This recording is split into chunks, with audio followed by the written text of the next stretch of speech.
ಬೆಂಗಳೂರು ವಿಧಾನಸೌಧಕ್ಕೆ ನಾನು 3 kilometre distance ಅಲ್ಲಿ ಇರೋದು. ಅದಕ್ಕಾಗಿ ಬೆಂಗಳೂರು ನನಗೆಲ್ಲ ಗೊತ್ತಿದೆ. ಬೆಂಗಳೂರಿಗೆ ನಾವು ಏನು ಕೊಡ್ತಾ ಇದ್ದೀವಿ ಸಭಾಧ್ಯಕ್ಷರೇ? ಬ್ರಿಟಿಷ್ ಅವರು ಸೆಂಟ್ರಲ್ ಕಾಲೇಜ್ ಕೊಟ್ಟೋದ್ರು, ಹೈಕೋರ್ಟ್ ಕೊಟ್ಟೋದ್ರು, ಸ್ಯಾಂಕಿ ಟ್ಯಾಂಕ್ ಕೊಟ್ಟೋದ್ರು, ಬೋರಿಂಗ್ ಹಾಸ್ಪಿಟಲ್ ಕೊಟ್ಟೋದ್ರು, ವಿಕ್ಟೋರಿಯಾ ಹಾಸ್ಪಿಟಲ್ ಕೊಟ್ಟರು ಸಭಾಧ್ಯಕ್ಷರೇ 1900ರಲ್ಲಿ.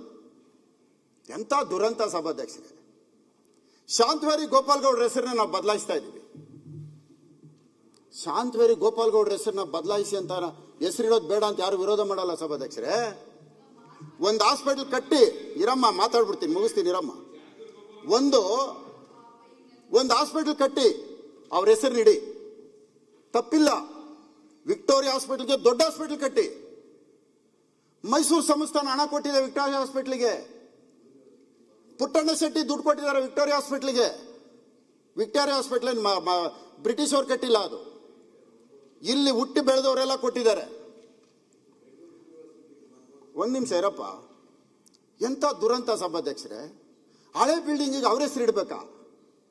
ಹೊಸದಾಗಿ ಒಂದು ಕಟ್ಟಿ ಇಡೀ, ನಾವೆಲ್ಲರೂ ಸಂತೋಷ ಪಡ್ತೀವಿ.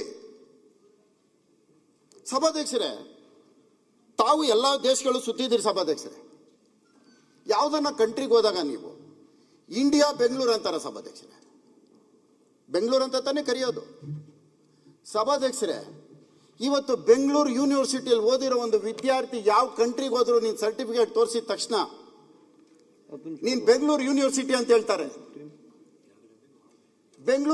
ಸಭಾಧ್ಯಕ್ಷರೇ, ಬೆಂಗಳೂರು ಯೂನಿವರ್ಸಿಟಿ ಅಂತ ಹೇಳ್ತಾರೆ. ಆ ಬೆಂಗಳೂರು ಯೂನಿವರ್ಸಿಟಿ ಹೆಸರನ್ನೇ ತೆಗೆದಾಕ್ಬಿಟ್ರಲ್ಲ ಸಭಾಧ್ಯಕ್ಷರೇ. ಬೆಂಗಳೂರು ಸಭಾಧ್ಯಕ್ಷರೇ, ಇದು ಬೆಂಗಳೂರಲ್ಲಿ ಬಂದವ್ರಿಗೆಲ್ಲ ಅನ್ನ ಕೊಟ್ಟಿದೆ, ಬಂದಿರೋರಿಗೆಲ್ಲ ಸಾಕ್ತಾ ಇದೆ. ಬೆಂಗಳೂರಲ್ಲಿ ಯಾರು ಉಪವಾಸ ಇರಲ್ಲ ಅಂತ ಬೆಂಗಳೂರು ಹೆಸರನ್ನ ತೆಗೆಯುವಂಥದ್ದು, ಯೂನಿವರ್ಸಿಟಿ ಹೆಸರು ತೆಗೆಯುವಂಥದ್ದು ಏನಿತ್ತು ಸಭಾಧ್ಯಕ್ಷರೇ?